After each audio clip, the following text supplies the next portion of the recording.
ஃப்ரெண்ட்ஸுங்க, இந்த பிடிக்கிழங்கு நான் வேக வச்சு நம்ம தண்ணி வடிகட்டி வச்சுருக்கு.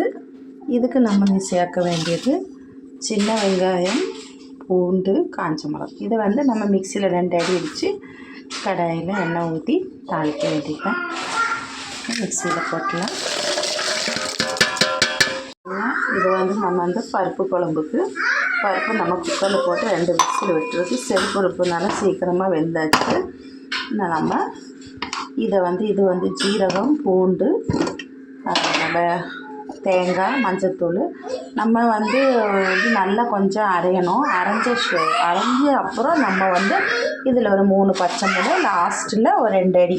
ரொம்ப போட்டு இதை அரைச்சிச்சின்னா ஒரு மாதிரி கசக்கும். அதனால் ரொம்ப போட்டு அரைக்க மாட்டேன். ஃபஸ்ட்டு நம்ம இது நல்லா மையாக அரைச்சி எடுத்துடலாம். அரைச்சி எடுத்து சேர்த்தா அதுக்கப்புறம் நல்லா மை ஆன அப்புறம் இந்த பச்சை மிளகா நம்ம அதில் போட்டுக்கலாம். ஃப்ரெண்ட்ஸுங்க பாருங்கள், நல்லா மையாக அரைஞ்சிருக்கு. இன்னும் நம்ம இந்த பச்சை மிளகா இதில் போட்டு ஒரு 2 அடி, ரொம்ப அரைக்கக்கூடாது, 2 அடி அடிச்சுக்கலாம். ஃப்ரெண்ட்ஸுங்க நம்ம இதில் கொஞ்சம் சிக்கன் மசாலா போட்டலாம். சிக்கன் மசாலா போட மாட்டேன், சிலவங்க போட மாட்டேன், இது மட்டும்தான் போடும். நான் வந்து எனக்கு அந்த சிக்கன் மசாலா போட்ட அந்த டேஸ்ட்டு நல்லா பிடிக்கும் ரொம்ப, அதனால நான் போட்டிருக்கு. அவ்வளோதான். நம்ம இதில் மஞ்சத்தூளெல்லாம் போட்டிருக்கு. அதனால இது நல்லா வேக வச்சு உப்பு மஞ்சத்தூளெல்லாம் போட்டேன். இது நல்லா அப்படியே ஃப்ரை ஆகிட்டு இதில் கிடந்து நம்ம பருப்பு குழம்பு தாளிக்கலாம். நான் இதை கடாய் அடுப்பில் வச்சுருக்கு. நம்ம அதில் எண்ணெய் ஊற்றிக்கலாம். இதில் வந்து கொஞ்சம் கடுகு போட்டுக்கலாம்.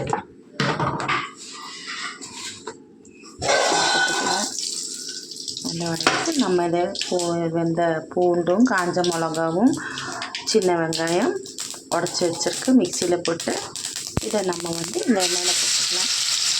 இதை கொஞ்சம் நேரம் வதக்கி நல்லா வதங்கினதுக்கப்புறம் நம்ம அதில் மஞ்சத்தூள் உப்பெல்லாம் போட்டிருக்கு. அதனால கொஞ்சம் மஞ்சத்தூள் போடணும். உப்பு வேண்டாம், உப்பு இடிக்கிறதில்ல.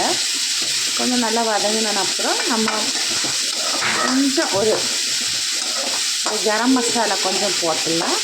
போட்டுட்டு அந்த காய் போட்டு கொஞ்சம் நல்லா ஃப்ரை பண்ண வேண்டியதான். அரைச்சிருக்கு. நம்ம பருப்பு வெந்துருக்கு. நம்ம இதில் ஊற்றிட்டு அடுப்பில் வச்சு கொஞ்சம் லைட்டாக சூடு பண்ணி தாளித்து வைக்க வேண்டியதுதான். இதில் உப்பு எல்லாமே இருக்குது. இந்த மிதமான காஞ்ச மிளகா, சின்ன வெங்காயம் போட்டு தாளித்து இறக்க வேண்டியதுதான். நம்ம இதில் கடுகு போட்டுக்கலாம். பருப்பு குழம்புக்கு தாளிக்கலாம்.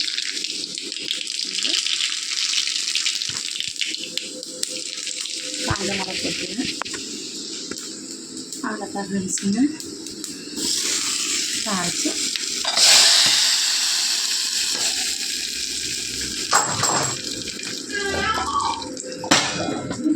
அவ்வளோதான். நான் சூடு பண்ணிவிட்டேன். நான் சூடு பண்ண தேவையில்லை. கேஸ் ஆஃப் பண்ணிக்கலாம். கறிவேப்பிலை இல்லை, நல்லா கறிவேப்பிலை போடலாம். வேறு எதுவும் போட வேணாம். கூட்டு ரெடி.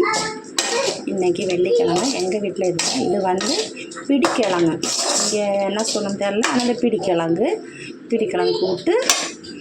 கேரளாவில் செருப்பருப்பு குழம்பு, பருப்பு குழம்பு, அப்பளம். இதை தான் ஃப்ரெண்ட்ஸுங்க எங்கள் வீட்டு இன்றைக்கி மத்தியானம் லஞ்சு.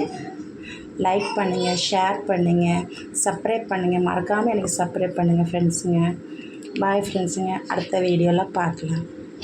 ஃப்ரெண்ட்ஸுங்க, இது வந்து பிடிக்கிழங்கு கூட்டு, அப்பளம், பருப்பு குழம்பு, கேரளா மாடலில் செஞ்ச பருப்பு குழம்பு, சாப்பாடு. இன்றைக்கி வெள்ளிக்கிழமை எங்கள் வீட்டு உணவு இதுதான் ஃப்ரெண்ட்ஸுங்க. லைக் பண்ணுங்கள், சப்ஸ்கிரைப் பண்ணுங்கள், ஷேர் பண்ணுங்கள். என்னோடய யூடியூப் சேனலில் போய் லதா சுந்தர்னு வரும். யூடியூப் சேனலில் போய் எனக்கு சப்ஸ்கிரைப் பண்ணி, லைக் பண்ணி, ஷேர் பண்ணுங்கள் ஃப்ரெண்ட்ஸுங்க. பாய் ஃப்ரெண்ட்ஸுங்க, அடுத்த வீடியோவில் பார்க்கலாம்.